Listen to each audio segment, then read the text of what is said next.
რამდენიმე დღის წინ როგორც ჩანს ტრამპს მოთმინების ფიალა აევსო, იმედი გადაეწურა რომ რუსეთს რაღაც ცვლილებებამდე მიიყვანს და განაცხადა რომ რატო გადაეწურა ეგეც თქვა რომ რავი ულტიმატუმი რომ გავაჟღერეო არაფერი არც მოუწერია თუ არაფერი ავიღებ დამიკიდა მოსკოვმა вообще არაფერი არ უთქვიათო და მოდი ვაჩვენ ვიდეო ვაჩვენთ ერთი ტრამპის და ეგონ ეს რამდენიმე დღის წინანდელი ვიდეო და ამის შემდეგ კიდე ახლა დღესაც განცხადებები გააკეთა. Well, but 5 times and every time 4 times maybe, but we've had discussions, you and I have had discussions. Yeah. We thought we had that settled numerous times. And then President Putin goes out and starts launching rockets into some city like Kiev and kills a lot of people in a nursing home or whatever. You have bodies lying all over the street. And I say, that's not the way to do it. So we'll see what happens with that. I'm very disappointed. I'm disappointed in President Putin. Very disappointed in him. So we're going to have to look, and I'm going to reduce that 50 days that I gave him to a lesser number because I think I already know the answer what's going to happen. Okay? Thank you very much. ანუ ეს რამდენიმე დღის წინ თქვა რომ ნუ რამდენჯერმე საუბარი მქონდა ჩვენც მქონდა ერთმანეთში საუბარი ეგერ ბრიტანეთის პრემიერთან და მაგრამ მე გავიდოდა ცოტა ხანი და პუტინი იმას ჩემი საუბრის შემდეგ კიევს დაბომბავდა. მან უკაცრად ეს კითხვა, ანუ მაგ საუბრებში ეგენი თანხმდებოდნენ რომ ომი ჩერდებოდა? ანუ ეგეთ შეთანხმება მიიღწა? არა, მაგრამ ნუ რაღაცა სხვა მოლოდინი ქონდა. რატო? სხვა პატივისცემა ეკრებოდა პუტინს. რა, ნუ რა ვიცი, რაღაცნაირად როცა მოლაპარაკებები მიმდინარეობს, მაგ დროს დაბომბვა ვის გაუგზავნა.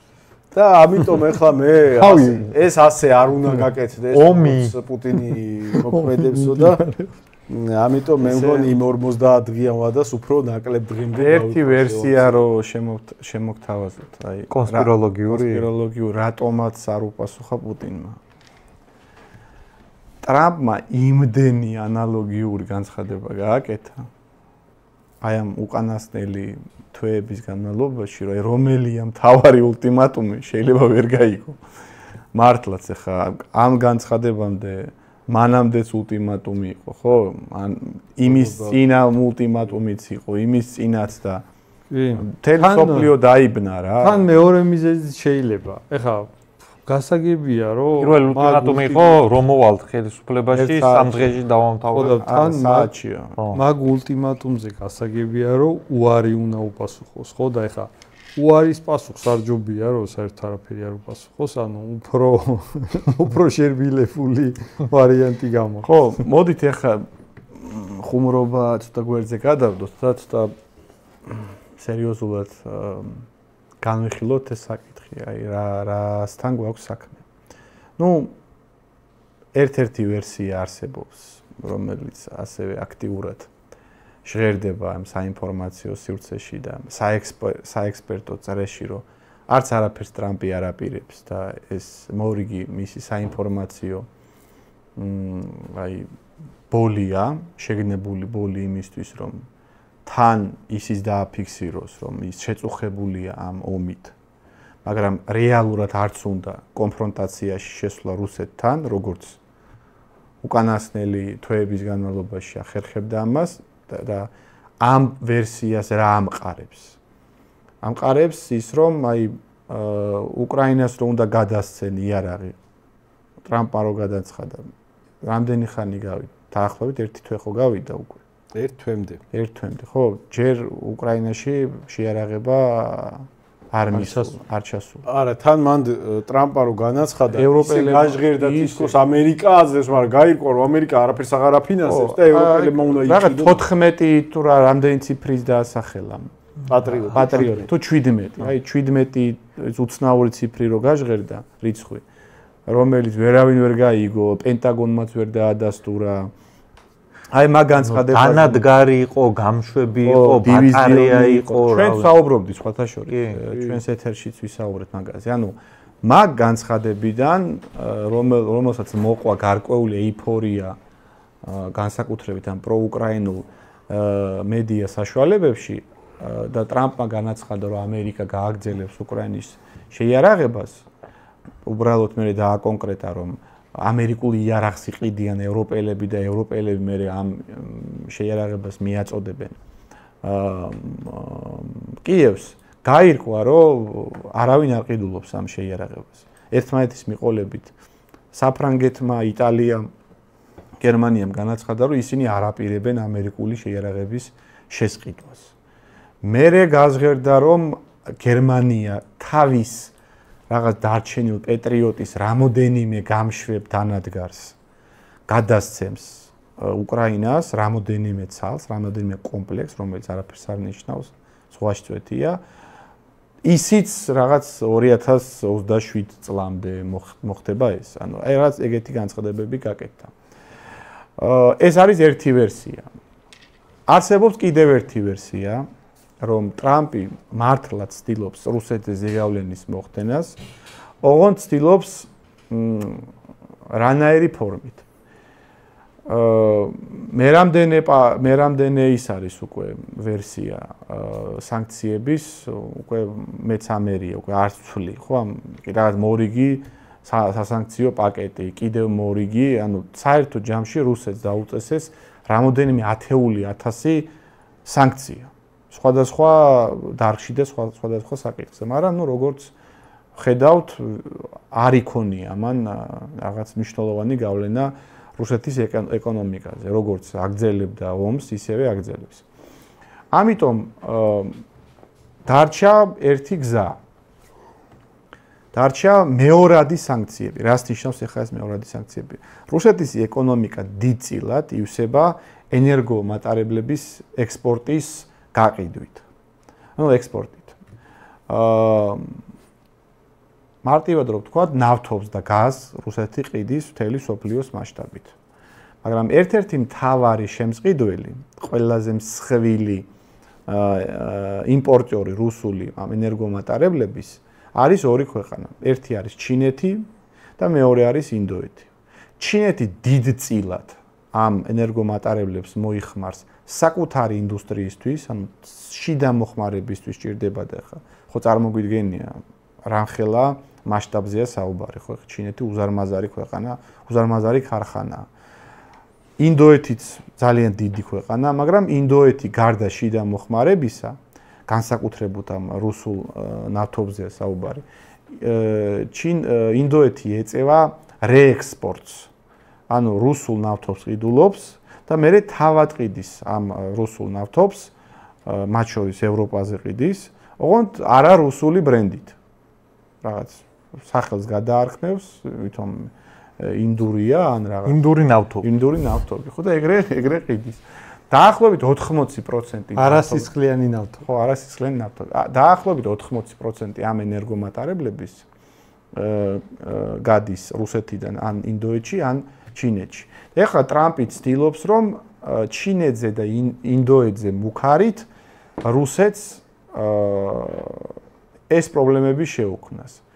გამოცხადდა უკვე, რომ ინდოეთს დაუწესებენ 25%-იან ტარიფებს, თუ ის არ შეწყვეტს რუსული ნავთობის შესყიდვას. ეხლა მოლაპარაკები მიმდინარეობს ჩინეთთან. პარალელურად ეხლა გაჟღერდა, რომ ბრაზილიის მიმართ 50%-იან სანქციებს დავაწესებ თუ, ანუ ეს ბრიქსის ქვეყნები ვინც არის, ვინც ყიდულობს რუსულ ნავთობს, მაგაზე მოხდება ეგ თემა. აი, მან არის ერთი რაღაცა ასახსნელი ჩემი აზრით რა. არ იმუშავებს ეგ იმის მიუხედავად ჩინელები და ინდოელები მაგაზე ფორმალურად დაეთანხმებიან ამერიკელებს თუ არა და ახსნი რატო აი რაღაცა მესამე ქვეყანა სადმე აზიაში პატარა რომელსაც რავი აი ფეხზე კიდე არაფერს არ ყიდის ამერიკაზე რაღაცა ეგეთ ქვეყანას იპოვია იმაზე გაყიდიან ის ქვეყანა ვიღაცა მესამეზე გაყიდის და იქიდან იყიდის მერე ინდოეთიან ჩინეთი და ამას რატო ხსნი რა რეალურად ამერიკელებს რისი გაკეთებაც უნდათ მაგისი მაგალითი ისტორიაში მართლა არსებობს და ეგ როგორ გაკეთდა მოდი ეგ ავხსნათ აი ეს ყბადაღებული ნავთობის ფასის დაგდება რომელსაც მათ შორის ერთ-ერთი რასაც აბრალებენ საბჭოთა კავშირის დანგრევას ხო ჩემი აზრით ეგ არ იყო საბჭოთა კავშირის დანგრევის მიზეზი იქ იყო უბრალოდ კატალიზატორი აი ხა რაღაცა შენობა რო ინგრევა, ხო იცი და აი ერთი ცალი აგური ბოლო რო გამოაზრო და ჩამოიგრეს, ხა რეალურად ეგ შენობა მაგ აგურის გამო ხო არ ჩამოიგრა, იმიტომ რომ დანგრეული მდგომარეობა ხო, ეგრე დაიგრა საბჭოთა კავშირი, მაგრამ აი კატალიზატორი იყო, რაღაცა $30 რო ღირდა ნავთობი, ამერიკელებმა შეათანხმეს საუდის არაბეთთან და ოპეკის წევრების რეგულაციის დარღვევით საუდის არაბეთმა დიდი რაოდენობით ნავთობი შემოაგდო ბაზარზე, $30-დან $10-მდე დავარდა ნავთობის ფასი, ამ საბჭოთა კავშირის ბიუჯეტი ისედაც სუდად ივსებოდა და მაგან გამოიწვია, ანუ თუ რეალურად ამერიკელებს უნდათ რუსებს ეკონომიკური პრობლემები შეუქმნან, ეს სანქციები კი არ უნდა აკეთონ, მაშინ უნდა მოახერხონ რომ იმ რაოდენობის ნავთობი შეაგდონ ბაზარზე, რომ ფასები დაეცეს დრამატულად, რაღაცა პერიოდი მაგან გაძლოს და მაშინ კი ოღონდ ეგ როგორ თემა იცი, ეგ ურტყავს ყველას. ეგ მარტო რუსეთს კი არ ურტყავს, იმ საუდის არაბეთსაც ურტყავს, იმ შეერთებულ შტატებსაც, რომელიც ასევე დიდი ნავთობ მომპოვებელია და მაგის ორგანიზება ეხლა როგორ ჩანს აღარ გადის. არა მარტო მაგათ ურტყავს. ყველაზე დიდი პრობლემა რა არის ამაში და რატო ასე მერყეობს ტრამპი. იმხელა რაოდენობის ნავთობზე აქვს საუბარი და ძალიან დიდი წვლილი შეაქვს რუსეთს, ხო, ერთ-ერთი უმსხვილესი ექსპორტორია. ტრამპს ეშინია, რომ ეს გამოიწვევს სოფლიო მასშტაბით ენერგეტიკულ კრიზისს, რაც მკვეთრად გაზრდის ფასს სოფლიო მასშტაბით ასევე ნავთობზე და ცხადია ეს ყველაფერი ყველაფერზე ცხადია და პირველ რიგში აისახება თავად ამერიკაზე. და ტრამპის ერთ-ერთი წინასაარჩევნო ლოზუნგი გარდა უკონტროლო მიგრაციისა რა იყო? იყო გაზრდილი ფასები საწვავზე, პროდუქციებზე და ასევე ინფლაცია. ანუ ეს სამი მაგან მოაგებინა არჩევნები ტრამპს. აი ტრამპი ყოველთვის ამბობდა, რომ აი 2020 წელს მე რო ვიყავი ბოლოს პირველი ვადის ბოლო წელი, მაშინ გაზოლინი, ანუ საწვავი ღირდა $2. ბაიდენის მოსვლით ეს გაორმაგდა, გასამაგდა $5, $6 გახდა. როგორც კი ტრამპი დაბრუნდა ისევ თეთრსახში, ერთ-ერთი უპირველესი კანონპროექტი, რომელიც მან შეიტანა, რა იყო? ეგრეთ წოდებული drill baby drill, ანუ მისცა მენავთობებს ამერიკაში, რომ კვლავ დაეწყოთ ნავთობის მოპოვება ამერიკის ტერიტორიაზე, ხა. მაგარი პოსტები აქვს ხოლმე ტრამპს. ხო, ხო და დაიწყეს თავად ვინც ინგლისური არ იცით, ეგ ითარგმნება ბურღე, პატარა ბურღე, კანონპროექტი. ნავთობის ისინი რა. სპეციალური საბურღანებზეა საუბარი. დანადგარებს. და ამან რა გამოიწვია? მართლაც მკვეთრად შემცირდა შიდა მოხმარებისთვის ნავთობზე ფასი და ამით დღემდე ტრაბახობს ტრამპი, ხო? აი მე მოვედი და ჩემი არჩევი თქვენ გაგიუმჯობესდათ ფინანსური მდგომარეობა. ამის ეშინია სინამდვილეში ტრამპს ერთ-ერთი მიზეზი, რატომაც არის, რომ შეიძლება ძალიან მკვეთრად ავარდეს სოფლიო მასშტაბით ნავთობზე ფასი. და მეორე საკითხი ხა ინდოეთთან დაკავშირებით არ ვიცი, თუმცა ჩემი აზრით ინდოეთიც არ გაითვალისწინებს ტრამპის ამ მუხარებს, მაგრამ ჩინეთი გასაგებია, ჩინეთს უკვე წინასწარ აქვს დაფიქსირებული საკუთარი პოზიცია, რომ ის ულტიმატუმის ენას არ მიიღებს არავისგან. ნუ პირდაპირ ეგეთი განცხადება იყო, რომ ჩვენ დავიცავთ ჩვენ ენერგეტიკულ სუვერენიტეტს. ხო, ანუ ვისგანაც ყიდულობ ჩვენ ნავთობს, ეგ ჩვენი გადასაწყვეტი არის და ამერიკელებს არაფერი არ ესაქმებათ მაგ საკითხშიო და ეგ თავიდანვე გასაგებები იყო, ხან ჩინეთი არის ერთ-ერთი ყველაზე დიდი ბენეფიციარი და კონტრიბუტორი აი ამ საერთაშორისო ვითარების. დასავლეთი და რუსეთი სანამ ერთმანეთთან არის დაპირისპირებული, ჩინეთისთვის ნაკლებად ცხელა. დასავლეთს ყიდულობს ბევრად უფრო იაფ ფასად რუსულ ენერგომატარებლებს, იქ თავის გავლენებს ზრდის რეგიონში, ამიტომ ცხადია ჩინეთი ამ შემთხვევაში დაინტერესებულია, რომ რუსეთი შეინარჩუნოს ამ მდგომარეობაში.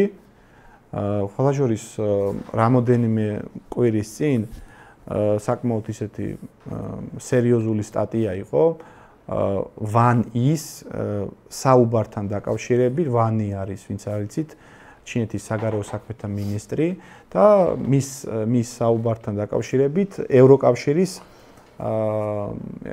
ერთ-ერთ დიპლომატთან.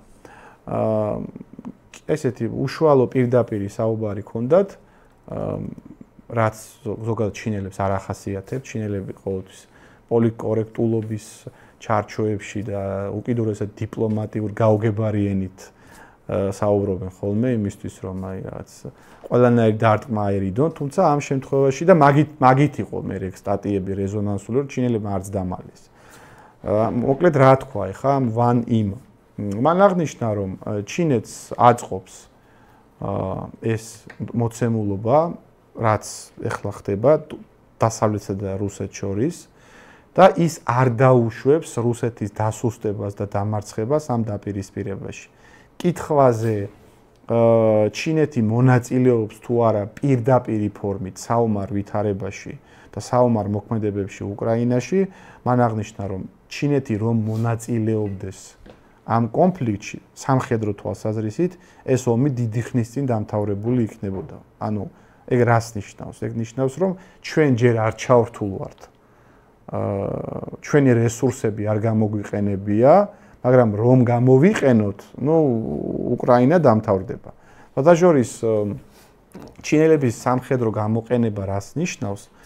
აი, როდესაც იყო კორეის ომი 50-იან წლებში, მაშინ ჩინელების უშუალო ჩართულობამ, უშუალო ჩარევამ და პირველ რიგში ცოცხალი ძალის და ტექნიკის, დიდწილად გადაარჩინა მაგ ფაქტმა ჩრდილოეთ კორეა და ეს დღეს რომ 38 პარალელზეა ეს მანამდე ერთიანი სახელმწიფო გაყოფილი და ჩრდილოეთ კორეა რო არსებობს და ცალკე სამხრეთ კორეა, ერთ-ერთი მიზეზი რატომაც ეგ მოხერხდა არის სწორედ ჩინეთი.